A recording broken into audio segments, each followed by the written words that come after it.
Well, howdy do, Dick and Sue. I'm Cattleya Hicks, your cosmic sex ed teacher. I promise we're going to get to the sexy stuff eventually.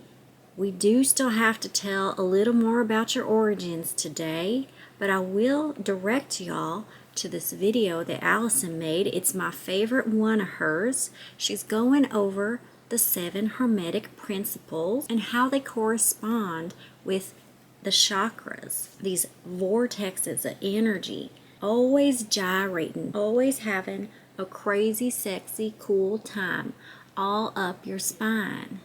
That's what they're always wanting to do if you'll let them.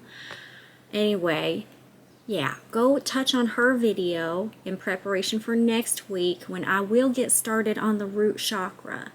I just really had some things I had to point out about y'all's formation here in the material world. It all started with a little thought form we call Mercury.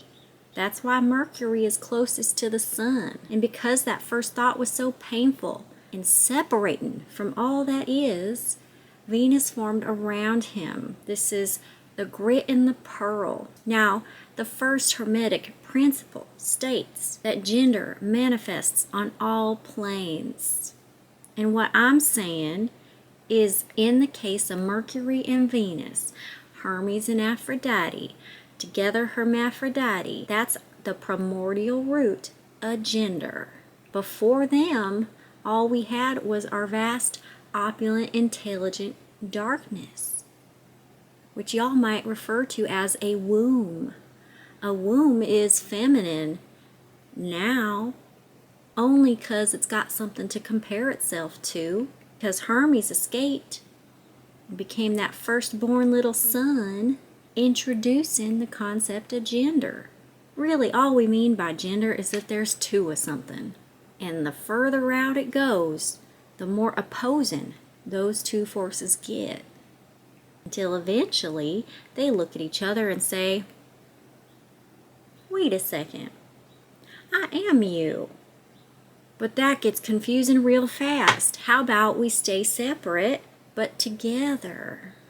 So everything that was once separated and at war with each other eventually says, I'm exhausted. I know this is all a game. Can we just quit and go have lunch? Sorry, I'm expanding too far out into the cosmos. The one I really want to talk about today is Mars. Coming from the void, the womb, girlhood is what we know first. You might even say that boyhood is an invention. The very first invention of the material world. That's why y'all have worshipped men for so long. The masculine principle, first Hermes, then the sun, then Mars. Well, we're going to talk about that. Is Mars really a boy? So for one final time, to recap, we got the void, vast, opulent, intelligent darkness, giving birth to Hermes, the first son. But that was hard. Birth is painful. So Venus immediately forms over Hermes, little grit and pearl here, brother and sister, who immediately are like, well, what the heck are you? Out there in the void, outside of their mom. They didn't know what was going on, so they got scared and jumped out of themselves. Hermes as the sun and Venus as the moon. And y'all, Venus and moon teamed up against Hermes and the sun. Like, y'all are jerks. Because immediately Hermes and the sun started competing with the girls. And they formed this neutral territory called Earth. They put Hermes and Venus in the pen in between them so they could keep an eye on them while they sort their crap out. And the moon, our mirror, reflecting the light of the sun, started making little copies of stuff on Earth. Just making babies, babies, babies, babies, babies with that sunlight. Meanwhile, sun's off doing all the mythology. Whatever y'all's early stories of life on Earth is, that is the sun separate from the moon. Like stuff was being created, but there was no love in it, y'all. And if there was love, it was real confused. It was a lot of stuff that they thought was love at the time, but really was not. It was a bunch of raping and manipulating and plundering and power grabbing. Like all of that is still going on today, but not quite like it did back in the day, you know? And we are at such an important time right now. I mean, right now. Tonight, Mars is conjoining Neptune, and something magical's gonna happen, y'all. It's already happening, but it's gonna be done after tonight. Mars, this raping, plundering, angry manifestation of the sun, separated from his wife, the moon, is gonna begin the return back to her. He's gonna have that little epiphany that he and the moon are one. And he never had anything to be scared of. He was only ever seeing his own reflection in her face.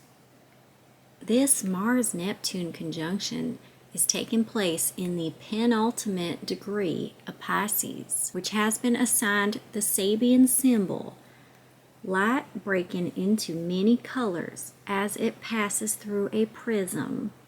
It occurs in this decan. Mars and Pisces, the Ten of Cups of the Tarot. So you see why I've had to put off this conversation about the rainbow. The rainbow on Earth is just beginning. Tonight, this is the moment that it's going to burst through the other side of that prism to be clearly seen. Pisces is spiritual vision, knowledge of all that is, the infinite, and without that lens, the rainbow don't mean nothing. Without that lens, all of our relationships look like weird, confusing crap. And without that lens, Mars looks like it's associated with men, and Venus looks like it represents women. But we all know that beauty and war don't belong to no gender.